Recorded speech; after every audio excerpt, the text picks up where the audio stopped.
What's going on, everyone? Welcome back to the final episode of the monthly Mayhem Challenge before the finale at Proline by the Fire.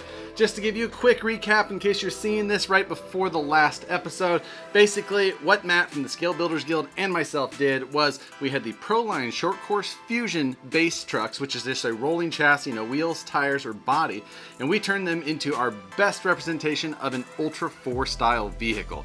Now we're trying to make these kind of measure up towards something like an Axial Bomber, and we just did our best to try and incorporate scale details and performance all at once. Matt took a completely different route than I did with a Lexan body that was highly detailed and added some tube work to the rear bed area and a front bumper, and I went the route of building a full cage style vehicle on top of the platform. As you see this vehicle here, I am 100% running and functional. I've done my first test drives on pavement only at this point. I did end up going with a 1900 kV Tekin motor, got that installed, it's ready to go. I'm using a Tekin RX8 for my ESC, and I'm using a Futaba S9157 SV servo. That servo is super powerful. I think it's over 500 ounce-inches of power. I'll be controlling this car with my Futaba 4PV radio. I've got a 2106 GF receiver in there. And as far as the final battery choice goes,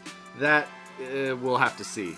I've got a little bit of time before I really have to decide on that, but just as far as capacity, cell count, things like that, we'll get something in there that'll help push this thing.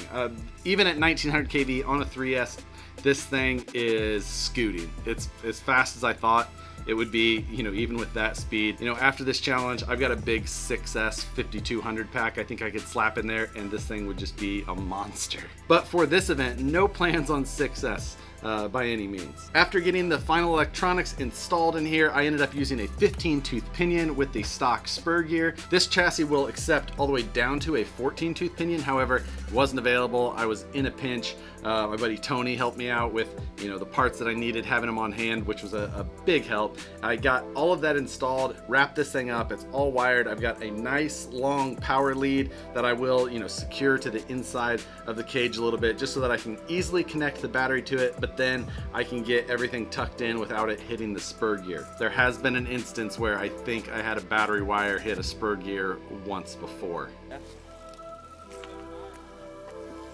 And my goal is not to repeat that incident. When Proline sent us these kits, they did send us some upgrades. One of those included was the upgraded servo saver in the front, and then just a number of aluminum upgrades all over the car just to kind of help beef it up. Now, as you see it at this point, I've got a raw 3D printed hood, aluminum panels that have just got a black base coat on it, and that's it as far as aesthetics go. Before the event, I do hope to throw on a basic wrap or kind of retro style design to try and make this thing look a little bit more retro or things like that. But if nothing else, at least at this point, it's a runner. I had plans to add more scale details to this car, and honestly, just with the timing of everything, I'm out of time. These challenges are 1 month long. This is the final week, and then technically we've got a little bit of time before Proline by the Fire, but I'm not going to have any time to work on this thing between now and then, I think. So basically how it sits here, other than hopefully sticker slapping a wrap on there, is how it's going to be. I haven't weighed this thing yet, but I think I'm real close to where that weight limit was that we had put on it, so that feels good. The spare tire mount, I did not find a way to get something fabricated in time, so what I did was came up with a weave of zip ties to get this thing secured on there pretty well, and it gives it a little bit of give. The rear bumper as well.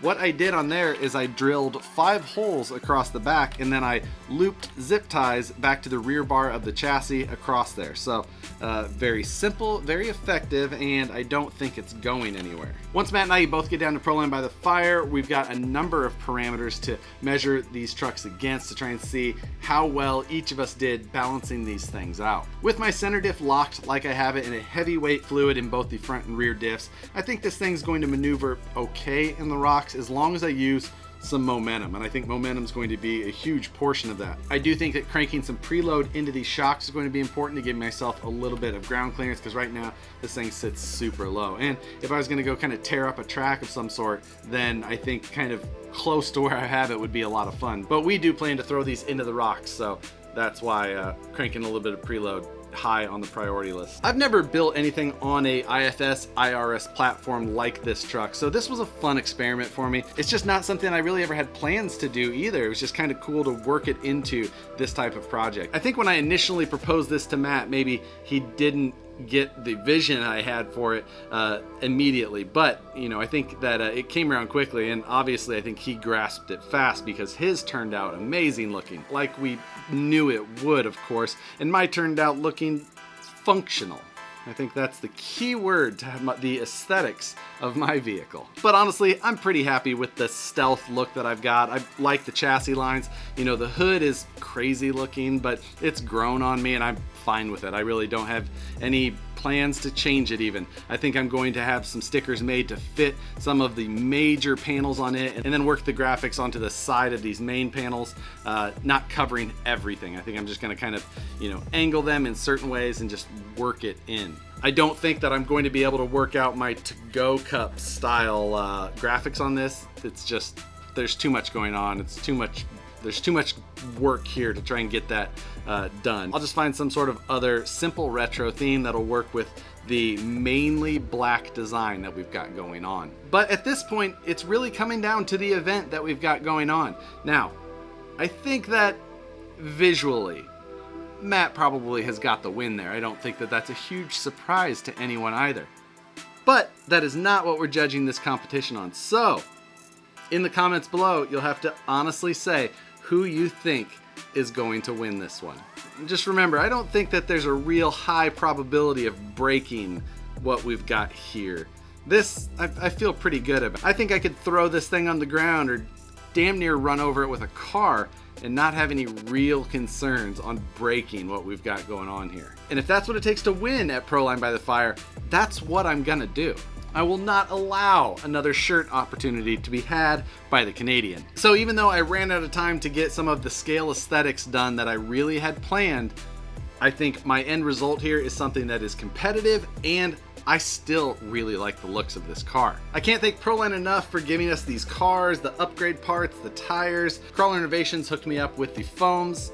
I purchased a lot of the other stuff from Mayhem and Fataba, things like that. So, you know, thanks to everyone who supported. Thanks for all of you guys who watched any of the videos, all of the videos, any of you guys who commented. Watching the videos is, of course, the most important, but throwing a comment, things like that, that truly does help our channels, and it helps things grow and progress and allows us to do more and more things. So I appreciate you guys who do that and take the time, all of that. I know Matt responds to every single comment, and that is impressive. I read all of the comments, and I do try and respond to a bunch of them.